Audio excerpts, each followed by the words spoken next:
বড় ছুরি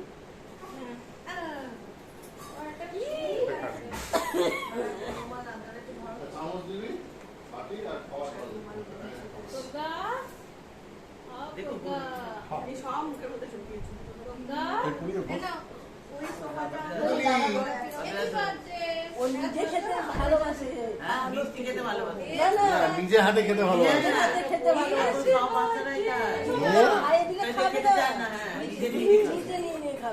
দেখছে হাতে আবার আছে কিনা একদম স্বাধীন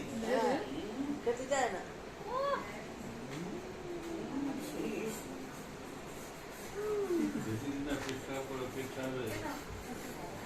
এই দেখ রসমালাইটা দেখে ওটা দিয়ে